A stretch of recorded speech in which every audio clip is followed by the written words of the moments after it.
Entonces hablamos de clima comunicacional y en ese sentido Barnard decía, la primera función de un ejecutivo es establecer y mantener un sistema de comunicación.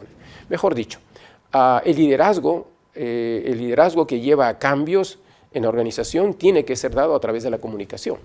Es lo único. Del momento que hay dos personas, el sistema de comunicación es importante. Es lo que mantiene, de cierta forma, unida a la organización. Los canales que mantendrán unida a la organización son los canales de la comunicación. Lamentablemente, las comunicaciones, sobre todo las internas, generalmente son muy descuidadas.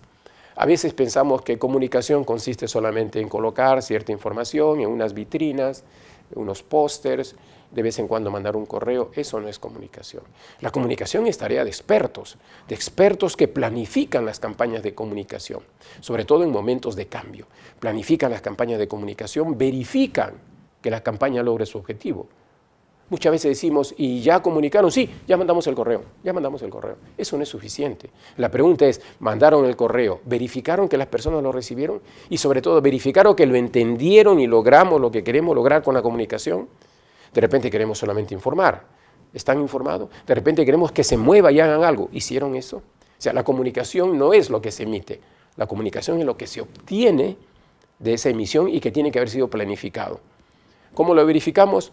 Muestreos, encuestas, surveys, elementos de situaciones de ese tipo en el cual podamos saber claramente que la comunicación logró su efectividad. Entonces, los insto a que nos preocupemos más por los aspectos comunicacionales en las organizaciones.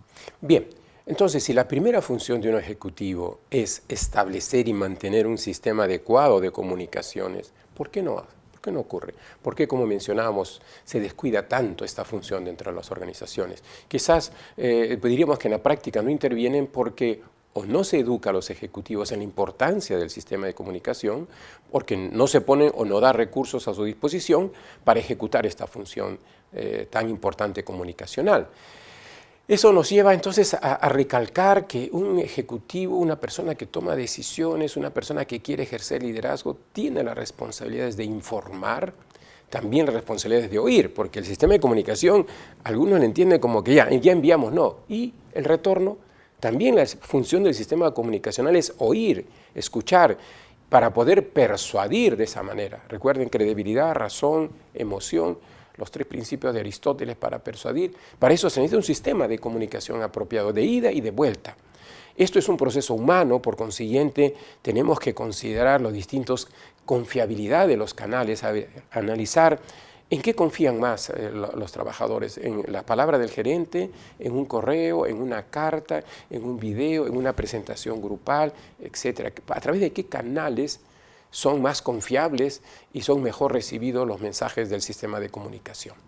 Bien, entonces en el clima comunicacional hay una posición, hay estudios, investigaciones que sugieren que el clima comunicacional puede ser de tipo o defensivo o clima participativo. Evidentemente, lo ideal es tener un clima comunicacional participativo, no defensivo, no donde las personas utilizan el correo para poner, le copio, yo te dije, guardo, aquí está mi cuaderno de cargos, me firmas, donde la comunicación se utiliza más para defenderse, más que para participar.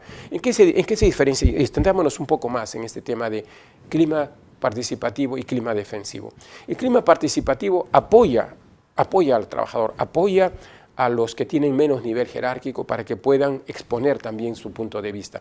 Recuerden que hay inclusive ciertos aspectos de la estrategia que se forman de manera emergente. Se forman escuchando a la gente que está en las líneas, que está en contacto directo con los clientes. Por consiguiente, es importante este clima participativo porque apoya a los que no tienen jerarquía como para tener otros canales de comunicación.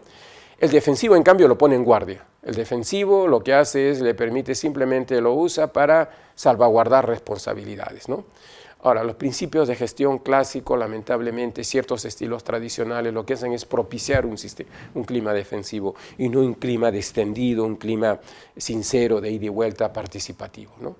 Muchas personas que asumen el rol de supervisión todavía adoptan patrones de comunicaciones que generan reacciones defensivas. Se guardan información, no comunican, lo hacen con un lenguaje no siempre claro, no entendible, no están a disposición para preguntas, repreguntas, cuestionamientos, lo consideran muchas veces como que es que están violando las normas de, digamos, de respeto, las normas de jerarquía. Gibbs ha estudiado estos aspectos de clima defensivo y participativo y nos alerta de 6 puntos, 6 dicotomías, 6 aspectos en los cuales tenemos que asegurarnos que se logre el clima participativo. El primero es el de la superioridad e igualdad. Muchos asumen que al momento de comunicar tiene que quedar claro que yo soy el superior y no en cambio de que somos en igualdad, somos trabajadores de un mismo equipo. Yo soy el jefe, haz como te digo. ¿No te has dado cuenta todavía quién es el que manda aquí? En cambio, una más participativa sería, parece que tenemos un problema, ¿no? Entonces, ahí es todos por igual, todos estamos participando. Igualmente el tema de evaluar versus describir. Muchas veces no describimos, estamos ya evaluando, estamos ya juzgando, estamos siendo inclusive duros con las personas. Estoy seguro que este proyecto está atrasado. ¿Cuándo te pondrás al día? Ese es genera un clima defensivo versus ¿cuál es el estatus del proyecto? ¿Podemos analizar el proyecto? ¿Podemos compararlo? Estoy pidiendo una descripción, mientras que si inicio diciendo estoy seguro que este proyecto está atrasado, ¿cuándo te pondrás al día? Estoy generando un clima comunicacional defensivo. En los elementos de manipulación versus espontaneidad, ¿no crees que comenzar mañana a las 9 de la mañana ya es un poco tarde? Tiene una cierta manipulación. En cambio, me gustaría que vinieras a las 8 de la mañana, de manera que podamos trabajar desde ya en el presupuesto. ¿Crees que puedas? Por favor, te estoy pidiendo un poco más de lo que es el horario habitual, pero quisiera saber si puedo contar contigo para poder avanzar y estar seguro. O sea, estoy buscando la espontaneidad. Nuevamente, liderazgo se genera cuando las personas nos siguen espontáneamente, no cuando las manipulamos. Por otro lado, hay ciertos estilos de comunicación que tratan de controlar en lugar de orientar a la resolución de los problemas. ¿Por qué no has intentado este método? Alguien está trabajando, no funciona. ¿Por qué no has intentado el otro método? Versus proponer una solución antes que preguntar por alternativas. Eso nos llevaría entonces al tema de control, pero en lugar de decir, ¿y de qué otras formas esto se podría lograr? ¿Qué podríamos hacer en este caso? ¿Habrá otra forma de lograrlo? ¿No? Entonces, en lugar de controlar y decir, ¿por qué no has hecho de esta forma? ¿Habrá otra manera de hacerlo? Es como cuando alguien nos presenta una propuesta y no estamos de acuerdo, le decimos, ¿y por qué haces eso? Luego decir, ¿por qué hay que decirle, ¿qué perspectivas has usado? ¿Qué elementos has considerado? ¿Bajo qué criterios consideras que esta es la mejor propuesta? Para conocer cuáles son sus premisas y de esa manera poder entenderlo mejor. Certeza versus provisionalismo. Muchas veces adoptamos una posición muy cerrada, muy como que creer que siempre tenemos la razón, de atribuirle, queremos percibir que tenemos la razón cuando puede no ser así. Hazlo así porque siempre lo hemos hecho de esta manera, versus frecuentemente lo hemos hecho de esta forma, pero estamos abiertos a ver, podríamos probar a ver esta otra idea para ver si ayuda, podríamos probar tu idea a ver si ayuda. Tenemos tiempo, veamos, podemos arriesgarnos todavía para ver, probemos, a lo mejor es diferente, ¿no? Aunque sepamos que creemos que tener la razón, una manera de desarrollar a nuestro equipo es permitir eso, permitir que intenten y que tengan esa experiencia concreta, se aprende de las experiencias concretas, ¿no? Kolb, al analizar el proceso en el que aprendemos los adultos, dice que los adultos aprendemos primero por experiencias concretas, reflexionando, observando esa experiencia concreta, sacando ciertas conclusiones, planteando un modelo, una teoría y luego aplicándolo en situaciones nuevas. Entonces dejemos que nuestros trabajadores, que nuestro equipo tenga esas experiencias concretas, a pesar que sepamos que no es la más apropiada, dentro de ciertos rangos, eso va a permitir que la persona se desarrolle. Por otro lado, neutralidad versus empatía. Rápido, cuéntame el problema, ¿cuál es el problema que tienes, ¿no? Versus, a ver, te voy a escuchar, están mis puertas abiertas, conversemos, tomémonos un café, un té, un agua, y conversemos sobre lo que te está preocupando en este momento. Entonces, en general debemos buscar crear un ambiente comunicacional de tipo participativo. Esto no tiene nada que ver con el tema de superioridad, no tiene nada que ver con el tema de jerarquía, no tiene nada que ver con el tema de respeto. Si nosotros fijamos las reglas claramente, podemos crear esta seguridad psicológica, podemos llamarla en general, de que las personas sepan que pueden disentir, que pueden hablar, que pueden expresarse sin tener el temor de que sean castigados, vilipendiados, ridiculizados.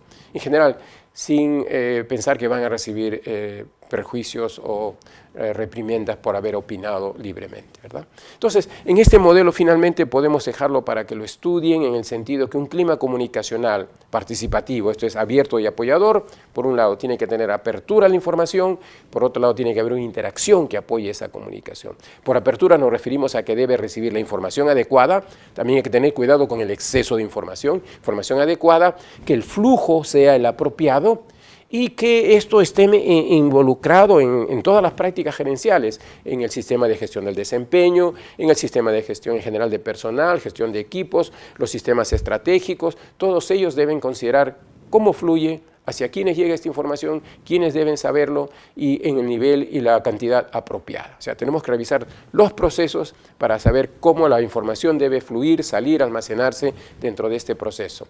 Y por último, las interacciones, las habilidades que tenemos que desarrollar para poder ejecutar estas comunicaciones de la mejor forma. Escuchar activamente, escuchar no solo palabras, sino tono de voz y escuchar también lenguaje corporal. Esta escucha empática de tratar de entender las emociones de los demás. Esto de clarificar significado, discúlpame, quisiste decir que este no correspondía, ok, ya entendí mejor. O sea, no quedarnos con la duda, sino parafrasear inclusive. Eso significa que en ningún momento se intentó llevar exactamente, perfecto, ya entendí bien. Verificar la exactitud, lo que me estás contando es un hecho, una conjetura, simplemente una intuición, un pálpito o es algo comprobado, ¿no? Dar feedback, retroalimentación, que suele darse en 3 pasos importantes. En primer lugar, describa comportamientos. No diga eres un impuntual, no. En las últimas 4 semanas, en 3 ocasiones has llegado tarde. Comportamiento observable, objetivo. En segundo lugar, ¿cuál es el impacto para la organización? En las últimas 4 semanas, en 3 ocasiones has llegado tarde y esto ha causado que en 2 veces no hayamos podido cumplir con el plan de visitas al cliente. Para que vea que no es nada personal, simplemente está afectando a la organización. Y en tercer lugar, no saltar a dar qué cosa tienes que hacer, sino qué piensas al respecto.